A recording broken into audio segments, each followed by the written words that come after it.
자, 거듭나야 한다라는 제목으로 은혜의 말씀 나누겠습니다. 그 노랫말의 가사 중에 인상 깊은 가사가 있었더라고요. 보니까 더 울어라 젊은 인생아, 저도 괜찮아, 넘어지면 어때, 살다 보면 살아가다 보면 웃고 떠들며 이날을 넌 추억할 테니. 이 노래를 우리 고등학생들 앞에서 어떤 가수들이 나와가지고 노래를 부르는데 아이들이 큰 위안을 받더라고요. 그죠? 왜 그럴까요? 가만히 생각해 보니까 저도 괜찮아, 이 단어가 참 마음에 오는 것 같아요. 우리 아이들 지면 안 된다고 배워왔거든요. 그죠? 너 지면 안 돼. 이겨야 돼. 이겨야지. 근데 그런 아이들, 그 경쟁에 치이고 살아가는 이 아이들에게 그 형 같은 가수들이 나와서 저도 괜찮아, 넘어져도 괜찮아, 살다 보면 그럴 때도 있는 거야 라는 이 노랫말의 가사가 우리 아이들의 위안이 되는 것을 저는 보았습니다. 이 가사를 보면서 그런 생각이 들더라고요. 지금의 아이들은 태어날 때부터 경쟁 속으로 들어간다, 이렇게 생각이 듭니다. 이 아이들은 이제부터 이기는 일을 위해 삶이 시작되는 것입니다.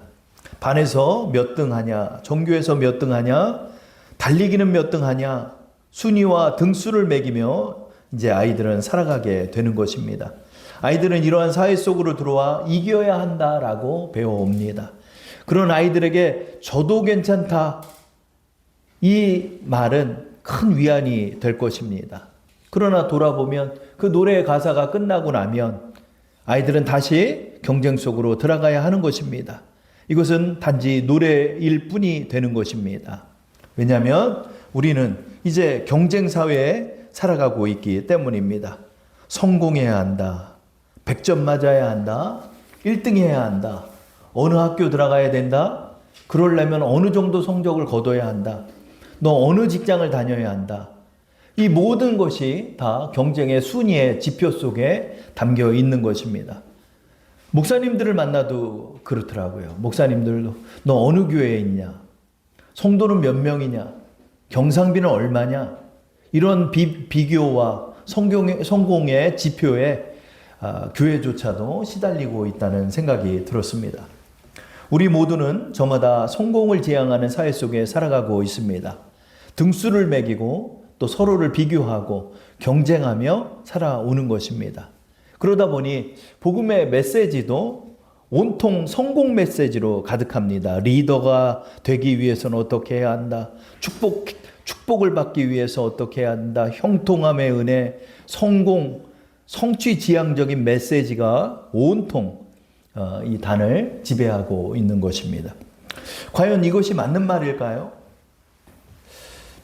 몇 개월째 리더에 대한 칼럼을 쓰는 것을 저도 읽어보면서 문득 이런 생각이 들었습니다. 왜 리더가 돼야 되지? 왜 리더가 돼야 돼?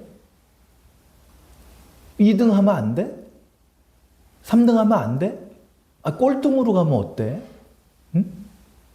왜 성공해야 하지? 왜 도대체 우리가 쫓고 있는 게 뭘까? 도대체 목회에서 쫓고 있는 게 뭘까? 하나님의 큰 은혜 받아서 꽉꽉 성도를 채워나가는 것일까? 이런 질문을 하게 됐습니다. 그러나 예수님의 메시지를 찾아보면 어디에도 성공 메시지는 담겨있지 않다는 것을 보면서 저도 놀라게 됩니다. 예수님은 뭐라고 말했을까요? 나를 믿어 성공해야 한다, 나를 믿고 성공할 수 있다, 나를 믿고 더 높은 자리에 올라가고, 나를 믿고 더 능력 있는 자리에서 더 벌고 더 갖고 더 높은 자리에 오를 수 있다라고 주님은 전하셨을까요?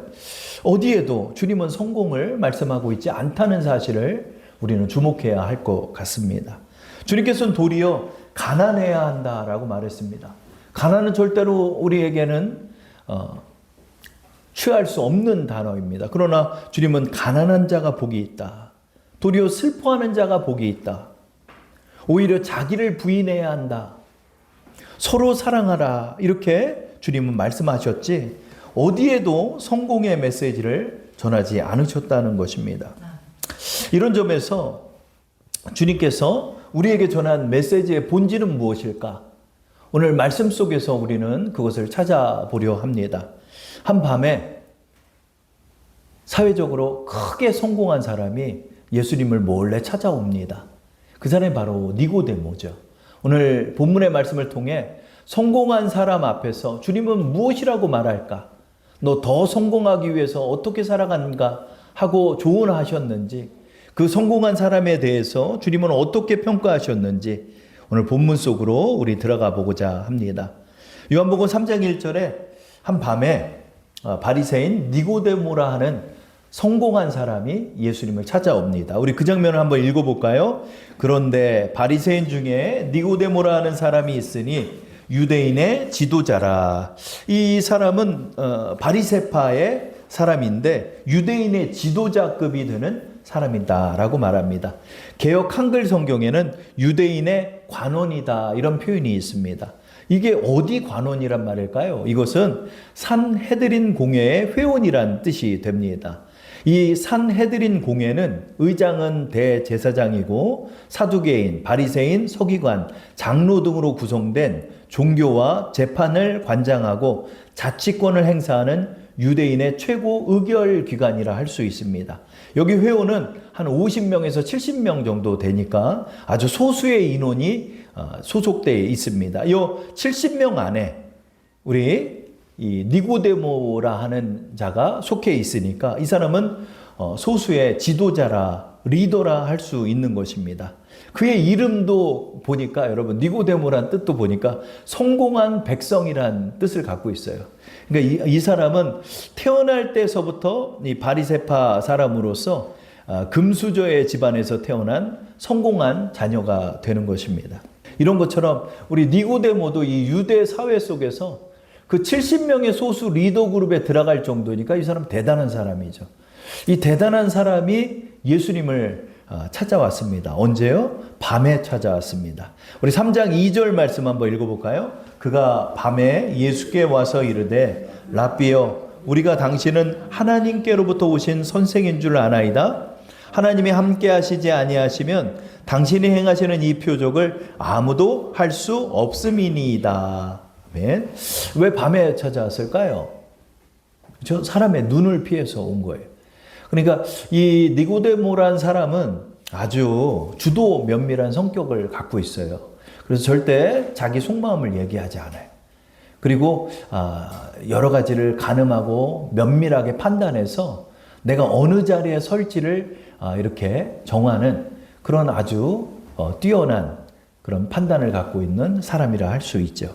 이 사람이 왜 밤에 왔냐면 낮에 오면 사람들의 눈에 띄기 때문에 밤에 온 거예요. 그러면 왜 사람들의 눈에 띄지 않으려 했을까요? 아직 예수에 대한 평가가 나와 있지 않았기 때문에 그런 거예요. 예수를 따르자라고 말하면 이 사람 따라요. 근데 아직 이 사람 하나님이 보낸 선지자 같기도 하고 이 사람 사이비 같기도 하고 여러 가지로 지금 말들이 많다 보니까 아직 어느 자리에 설지를 결정을 내리지 못한 거예요. 이 사람은 이런 사람이에요. 어떻게 보면 기회주의자고 어떻게 보면 용의주도한 사람이죠. 밤에 와서 예수께 말합니다. 저는 당신이 하나님께서 보낸 사람이라고 생각합니다. 라고 말하네요. 뭐라고 말해요? 우리는 당신이 하나님께 보낸 사람이라고 말해요. 우리 한번 그 장면 볼까요? 그가 밤에 예수께 와서 이르되 랍비여 우리가 당신을 하나님께로부터 오신 선생인 줄 압니다. 이렇게 말해요. 우리라는 판단을 써요. 예수님을 만난 많은 죄인들은 저는 죄인입니다 라고 말했어요. 근데 이 사람은 우리라고 말해요. 뭐죠? 자기 판단은 유보한 채 전체의 판단을 따르는 사람이라는 거죠. 저 이런 사람 많이 봤어요. 이런 사람 많이 봤어요. 그 무리 속에 소속되어 있는 거야. 그 무리 속에서 그 안정을 취하고 무리 속에서 나가라. 그래서 나라는 표현을 절대 하지 않아요. 도드라지게 나의 의견을 피력하지 않아요. 왜죠? 그렇게 했다 공격받을 수 있으니까. 그래서 언제나 중간쯤에 서서 가늠해보고 판단해보고 이 공동체적 사고를 가진 사람으로서 그 공동체의 의견을 따르는 거죠. 그러니까 이 사람은 좋은 자리다라고 판단하면 그 자리를 또 선택하고 그 무리 속에 소속돼서 또 한 자리를 차지하고 이런 사람이었습니다. 이 사람은 예수를 대할 때도 막대하지 않죠. 내가 높은 자리에 있어. 그러니까 네가 뭐냐 이렇게 얘기하는 게 아니라 뭐요? 랍비요 이렇게 말해요. 니고데모가 예수보다 나이가 많아요. 그리고 유대 사회는 랍비가 되려면 나이 40까지 정규적인 교육을 받은 자로서 회당에서 사람들을 가르치는 그런 교육을 받은 사람을 이 랍비라고 칭하죠. 근데 예수는 지금 나이가 한 30 정도밖에 안 됐고 자기보다 어리고 내가 공부도 더 많이 했는데 예수 앞에서 뭐라고요? 랍비요 이렇게 말하는 거죠. 그러나 이것을 위선이라고 저는 생각하지는 않습니다. 니고데모가 분명히 궁금했어요. 궁금했던 거예요. 정말로 이 사람이 정말 진짜 메시아인가? 하는 그런 궁금증이 있었던 거죠. 그러나 사람의 눈은 피하고 싶었고 내가 도드라지면 안 됐기 때문에 밤에 몰래 찾아온 거예요. 찾아와서 뭐라고 그러죠? 예수님께 물어보는 거예요. 당신은 하나님이 보낸 사람이 아닙니까? 이렇게 직접적으로 물어보지도 않아요. 뭐라고요? 우리가 당신은 하나님께로부터 오신 선생인 줄 아나이다. 이렇게 애둘러가지고 말을 하죠. 이게 뭐죠? 예수의 대답을 끌어내는 거예요. 끌어내는 거예요. 정확하지 않아. 아주 기회주의자적인 그런 사고를 갖고 있어. 그래서 여러분 결론부터 얘기하면 니고데모가 거듭났을까요? 이 사람 거듭나지 않았어요. 이 사람이 나중에 예수님 돌아가실 때도 이제 예수 죽이자 막 이럴 때도 이렇게 얘기해요. 이거 정확한 증거를 가지고 난 다음에 우리가 그렇게 판단하면 옳지 않겠습니까? 이렇게 얘기해요. 예수가 죽지 않기를 바랬어. 그런데요, 예수 죽이는 자리에서 거부하지 않잖아요. 결국은 바리새파의 의견을 따라간 사람이 이 니고데모예요. 그래서 거듭나지 못해요. 여러분, 그 구원의 문 앞까지 가서 문을 두드리고 나서 지옥 떨어지는 사람도 있는 거예요. 그럼 우리가 그걸 알아야 돼요. 여러분, 이 니고데모는 이러한 사고를 갖고 있기 때문에 주님을 올바로 만날 수가 없다는 거죠. 예수님께 이렇게 물어봐요. 당신은 하나님의 사람입니까? 당신은 어떤 사람입니까? 이렇게 물어보는데 대뜸 예수님이 이상한 말을 하죠. 우리 3장 3절 말씀 읽어볼까요? 예수께서 대답하여 이르시되 진실로 진실로 내게 이르노니 사람이 거듭나지 아니하면 하나님의 나라를 볼 수 없느니라 말하는 거예요. 예수께서 이 니고데모의 질문에 대답은 안 하고 엄한 말을 하고 있는 거잖아요. 지금 사람이 거듭나지 아니하면 하나님 나라를 볼 수 없다 이렇게 말하죠. 어떻게 보면 동문서답처럼 들릴 수 있어요. 거듭나? 이게 무슨 뜻입니까? 깜짝 놀랐죠.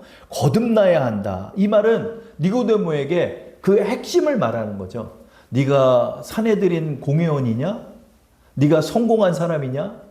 너 땅이 얼마나 있고 네가 재산이 얼마나 있고 네 집안이 어떠냐? 이런 말은 예수님이 안 하고 대뜸 그 사람에게 말하는 거예요. 너가 거듭나야 한다라고 말하는 거예요. 예수님의 이런 대답 속에는 핵심을 지적하는 말인 경우가 많아요. 예수님께서 이 사람에게 이런 말을 하는 것은 마치 사마리아 여인에게 내 남편을 데려와라 대뜸 말씀하셨던 그 말과 같아요. 현장에서 가늠하다 잡힌 여인을 향한 그 대중들에게 주님이 말하죠. 죄 없는 자가 돌로 쳐라. 주님은 핵심을 말하는 거죠. 니고데모에게 말해요. 너의 영혼을 위해서 너는 거듭나야 한다라고 말씀하는 거죠. 이 거듭남이 무엇일까요? 거듭나다. 이 거듭나다는 표현을 뉴스에서도 하더라고요. 뉴스에서도 해요. 그래서 가끔 여러분 그 세상의 뉴스에도 성경을 인용한 말씀이 많아요. 다윗과 골리앗의 싸움이죠. 뭐 이런 표현도 쓰고요. 요단강 건너갔다는 표현도 쓰고 그래요. 세상 사람들이. 이 거듭나다. 이 거듭나다는 것 대부분 혁신과 쇄신의 의미로서 거듭나다. 우리는 거듭나야 합니다. 우리 기업이 거듭나야 합니다. 리제너레이션 이렇게 표현을 하죠. 그러나 이것은 단지 혁신과 개혁의 의미가 아니라 뭐다? 말 그대로 다시 태어나다. born again을 뜻하는 거죠. 다시 태어나야 한다는 거예요. 그리고 이것을 한자어로는 중생이라고 표현하죠. 중생. 근데 이 중자가 이게 무거울 중자입니다. 무거운 생 이런 뜻인가 하는데 이 무거울 중자인 이 중자가 다시라는 의미가 있대요. 다시라는 의미. 그러니까 이것은 다시 태어나다. 이 중생이 다시 태어나다라는 거죠. 바리새인 니고데모에게 말하죠. 성공한 니고데모야. 너 거듭났느냐? 거듭났느냐? 이렇게 말하죠. 그리고 그에게 말해요. 너의 초점은 어디에 있느냐? 예수님의 초점은 하나님의 나라에 있다라고 말하는 거예요. 거듭 말합니다. 니고데모에게 말해요.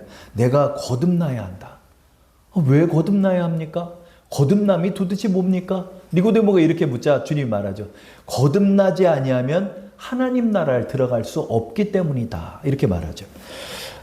요한복음 3장 5절의 말씀입니다. 우리 읽어볼까요? 예수께서 대답하시되 진실로 진실로 내게 이르노니 사람이 물과 성령으로 나지 아니하면 하나님의 나라에 들어갈 수 없느니라. 그렇죠?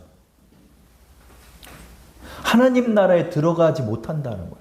근데 이 말은요, 바리새인에게는 충격적인 말이에요. 충격적인 말이에요. 왜 그러냐면 천국에 제1등으로 들어간다라고 생각하는 사람들이 바리새인이에요. 이 사람들은 613가지나 되는 율법과 그들의 전통을 다 지키는 사람들이었기 때문에 사람들로부터 종교인으로서 아주 존경을 받는 거예요, 여러분. 존경을 받는 사람. 니고데모가 바로 그런 사람들입니다. 이런 행사에 참여하는 사람, 완벽한 생활과 존경받는 삶을 살고 성공적인 삶을 사는, 더군다나 가장 종교적인 생활을 하고 있는 니고데모에게 주님이 말하죠. 너 하나님 나라에 못 들어간다. 이렇게 말하는 거예요. 너 하나님 나라에 못 들어간다. 니고데모 충격적이죠.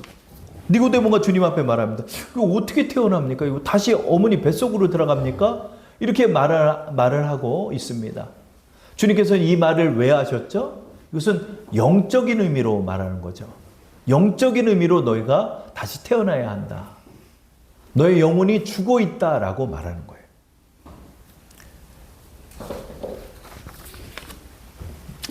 그렇다면 주님께서는 내 거듭남의 증거가 무엇입니까?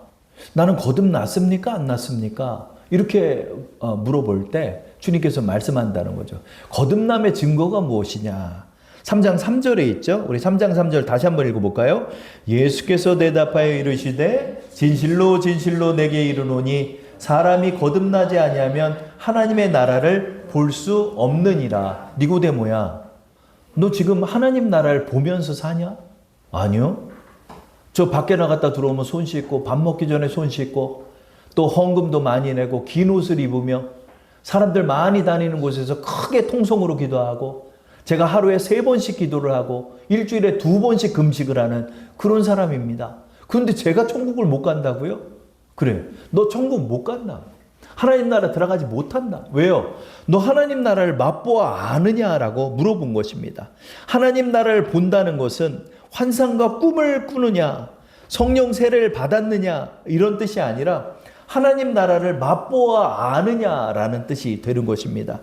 너는 하나님이 주시는 평안과 기쁨을 누려보고 하나님 나라에서 누리는 그 생수의 강을 경험해 봤느냐? 그것을 말하는, 영이 살아난 자들은 이것을 경험하게 되는 것이다.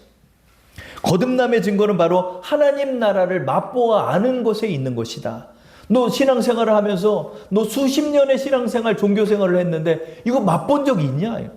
아니요, 맛보지 않았는데요. 기도를 그렇게 해도 예배를 그렇게 많이 드렸는데 너 그거 맛보아 아냐? 예수님의 십자가를 맛보아 아느냐? 예수님의 십자가가 무엇인지 너 아느냐? 아니, 궁금해는 봤냐?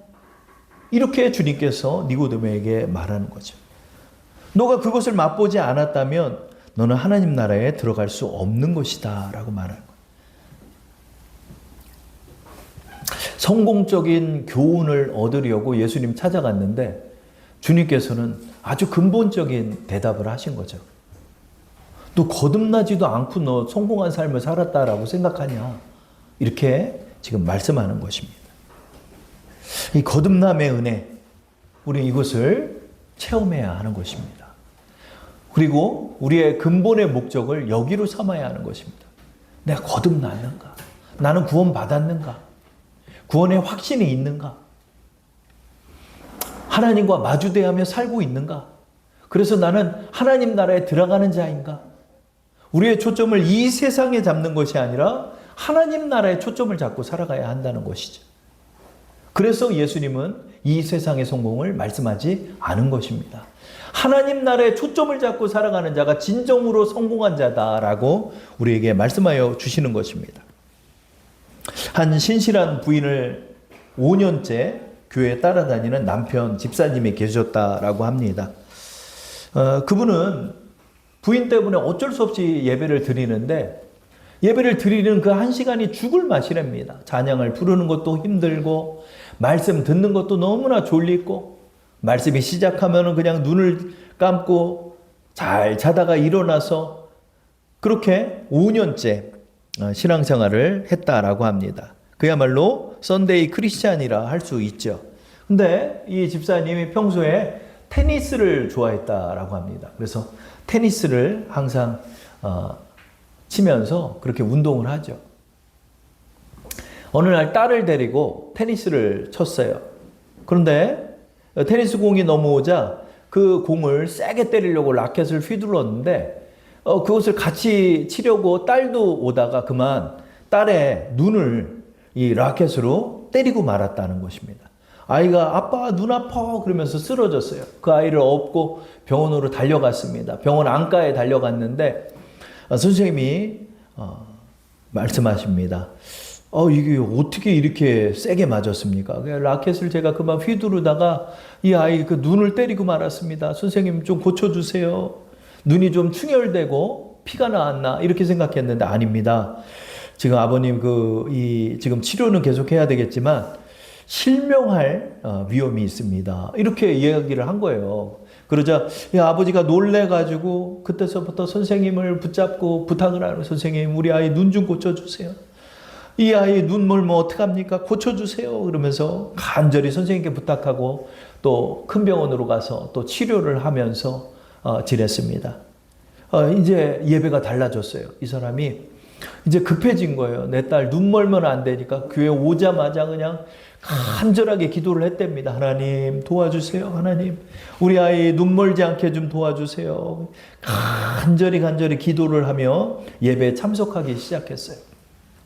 근데 어느 날 예배에 참석해서 기도를 하는데 갑자기 눈물이 나오고 목사님이 말씀하는데 그 말씀이 마음에 다가오기 시작했다는 거예요. 말씀이 다가오면서 은혜를 받고 눈물을 흘리며 하나님 앞에 기도를 하게 되었다는 거죠. 그 결과 아이도 이 눈이 놀랄 만큼 치료를 받아가지고 그 눈이 회복됐다는 그런 간증을 제가 보았습니다. 이 집사님은 어떻게 된 건가요? 이 집사님은 거듭난 거예요. 내가 어디서 거듭났는지 모르겠는데 그때서부터 예배를 다르게 여기고 하나님을 다르게 여기고 믿기로 작정하면서 하나님 앞에 기도하자 성령이 어느 날 그에게 임하여서 그는 구원을 받게 된 것이죠. 그는 이제 예배 중에 하나님 나라를 맛보아 알게 됐습니다. 말씀이 왜 목사님이 이 말씀을 전하는지도 마음속에 다가오기 시작했고 마음속에 찔림이 있을 때 하나님 앞에 회개하기 시작했고 예수 그리스도께서 하나님의 아들이심이 이상하게 믿겨지고 자기도 모르게 아버지 하면서 하나님을 아버지라 부르게 됐다는 이런 간증을 제가 들었습니다. 거듭남은 여기 있습니다. 예수를 진지하게 믿고자 하며 믿음으로 받아들일 때 주님 앞에 간절히 기도할 때 거듭남의 은혜를 하나님께서 성령 가운데 우리에게 주시는 것입니다. 우리는 이렇게 거듭나야 하는 것입니다. 우리의 이 거듭남의 은혜는 여기 있는 것입니다. 우리는 우리의 삶에서도 최선을 다해야 하지만 내가 진정 거듭났는지를 진지하게 생각해 보아야 합니다. 거듭남의 영혼들은 내가 지금 하나님 나라를 맛보고 있는지 되새겨 봐야 하는 것입니다. 내가 지금 몸이 건조한 신앙생활을 하고 있지는 않은지, 내가 거듭난 경험이 확실하게 있지만 지금 하나님 나라를 맛보고 있는지 우리 다시 한번 생각하면서 진지하게 주님의 말씀을 마음에 새기며 주님 앞에 나가야 하는 것입니다. 니고데모는 이 질문을 받습니다. 그러나 이 요한복음 3장 어디에도 내가 오늘 구원을 받았느니라 라는 표현은 없습니다. 이 공격적인 대답을 듣고서도 니고데모는 그냥 돌아가고 만 것입니다. 왜죠? 우리라고 여기고 있기 때문에. 나와 예수님의 관계가 없기 때문에 예수님을 진지하게 내 마음속에 받아들이고 어떠한 결정 속에서도 내가 결단하고 예수님을 영접하기로 마음먹지 않고 있기 때문에 언제나 두 자리에서 가늠해보고 판단하는 이 성격의 니고데모는 예수님을 맞아들일 마음이 없는 것입니다. 우리 니고데모를 보면서 우리 생각해 봐야죠. 진정으로 성공한 영혼은 어디 있을까요, 여러분? 진정으로 성공한 영혼은 하나님 나라에 들어가는 영혼이 성공한 영혼이 되는 것입니다. 이런 점에서 우리는 거듭남의 은혜가 있기에 우리는 성공한 하나님의 진정한 백성이 되는 것입니다. 누가 니고데모입니까? 누가 성공한 백성입니까? 예수를 영접한 이들이 성공한 백성이 되는 것입니다. 우리는 이렇게 거듭남의 은혜를 체험했습니다. 예수님이 나의 구주가 되어 주셨습니다. 그래서 우리는 그 믿음의 결과 하나님 나라를 맛보며 하나님 나라에 들어가는 그런 하나님의 자녀들이 된 것입니다. 이런 점에서 우리는 거듭남을 진지하게 생각해 보아야 합니다. 종교 생활이 나를 구원하는 것이 아닙니다. 신앙 생활의 연역이 나를 구원하는 것이 아닙니다. 예수를 어떻게 맞이하는가? 예수를 어떻게 믿고 있는가? 이 점을 진지하게 생각하지 않는 이들은 거듭나지 못하는 것입니다. 10년째 교회를 다녀도 거듭나지 못합니다. 15년째 집사 생활을 해도 거듭나지 못한 영혼이 있는 것입니다. 우리 이 점을 진지하게 생각해 봐야 합니다. 이게 마지막 기회. 그리고 예수님께서 십자가에 못 박힐 때가 두 번째 기회였어요. 그러나 그는 예수님을 영접하지 않습니다. 예수님의 시체는 수습할지언정 그는 예수님을 나의 구주로 영접하지는 못한다는 것이죠. 우리 이것을 생각하면서 우리의 영혼에 진지한 물음을 가져야 합니다. 여러분, 여기가 어딘지 아세요? 저도 언젠가 유럽이나 우리 예수님이 걸으신 갈릴리 바다를 꼭 한번 걸어보고 싶어요. 그래서 저희 기도의 제목이 성지순례인데 지금 못 가죠. 가면 미사일 맞으니까 지금 못 가지만 언젠가 여기도 한번 가보고 싶어요. 여기가 바로 로마의 요한성당 라테란 대성당이라고 합니다. 일명 빌라도의 계단이래요. 여기가 28개의 빌라도의 계단입니다. 이 계단이 바로 예수님께서 빌라도에게 신문을 받기 위해 오르셨던 계단입니다. 예수님께서 빌라도를 만나서 빌라도가 예수님께 질문해요. 진리가 무엇이냐? 예수님 대답 안 해줘요. 이 빌라도, 예루살렘에 있는 이 빌라도의 계단을 떼다가 이 로마의 대성당에다가 이것을 설치를 했대요. 이 대성당에 들어가는 입구랍니다. 이 28개의 계단, 이 계단에 일명 이런 전설이 있대요. 이 28개의 계단을 무릎으로 주기도문을 외우면서 오르면 구원을 받는다라는 그런 일화가 있답니다. 한 청년이요, 이 28개의 계단을 반복적으로 오르고 있었답니다. 주기도문을 외우면서 무릎으로 여기를 기어 올랐대요. 여러분, 무릎으로 이 돌계단을 오르면 어떨까요? 여러분, 무릎 다 나가죠? 무릎이 다 나가는데도 이 28개나 되는 계단을 그 땀을 뻘뻘 흘리면서 그 무릎에 피가 나는데도 이렇게 주기도문을 외우면서 올랐던 그 청년 수도사가 있었답니다. 그 청년이 누굴까요? 바로 마틴 루터입니다. 이 청년이 진지한 질문을 갖게 된 거예요. 나는 정말 구원 받았나? 정말 내가 연옥으로 떨어지는 게 아닌가? 이 카톨릭 측에서는 연옥을 믿고 있으니까 연옥에서 천국으로 끄집어 올라가려면 여기를 무릎으로 오르면서 주기도문을 외우면서 그런 고행을 한다라고 믿었던 거예요. 그래서 자기도 이 질문 때문에 나 지옥 가면 안 되니까 이 질문 앞에서 28개의 계단을 오르고 또 오르고 오르고 또 오르는데 너 좀 그만 좀 올라라 너. 무릎 다 나갔잖냐? 이런 말을 들으면서도 이 청년은 또 올랐답니다. 왜 그럴까요? 내가 구원받은 확신이 없기 때문에. 아무리 땀을 흘리고 피가 흐른다 할지라도 마음속에 납득이 되지가 않고 확신이 없는 거예요. 언제나 그 지옥의 공포에 시달렸답니다. 그러다가 하박국의 말씀을 봅니다. 내 구원이 이 28개를 피땀으로 무릎으로 걸어 올라가야 구원을 받나? 아니란 말. 성경 말씀에 오직 의인은 믿음으로 말미암아 살리라 하는 이 말씀이 마음에 다가오면서 그렇지. 내가 고행으로 구원받는 게 아니고 내가 헌금으로 구원받는 게 아니고 내가 주기도문의 양으로 구원받는 게 아니라 오직 의인은 믿음으로 말미암아 사는 거지. 그래. 난 믿음으로 내가 구원을 받는다. 예수가 하나님의 아들이심을 믿는 그 믿음 안에서 내가 구원을 받는다는 확신하에 그런 구원을 받고 이 타락한 종교인들 사이에 종교개혁을 통하여 참 믿음으로 구원을 받는 그 메시지를 전한 인물이 바로 마틴 루터입니다. 저는 이 28개의 계단을 보면서 그런 생각이 듭니다. 이런 진지한 질문을 우리가 지금 해왔는가? 예수 믿어 부자 되고 예수 믿어 성공한다는 건 전했지. 이 28개의 계단을 무릎으로 오르며 진지하게 내 구원에 대해서 생각해 보았냐? 오늘 우리에게 이 질문이 새롭게 대두돼야 한다는 생각이 듭니다. 거듭난 우리의 영혼도, 거듭나지 못한 영혼도 우리의 영혼에 초점을 두고 하나님 나라의 관점을 가지며 진정한 믿음과 진정한 거듭남으로 우리 주님을 영접할 필요가 있다 하는 생각이 들었습니다.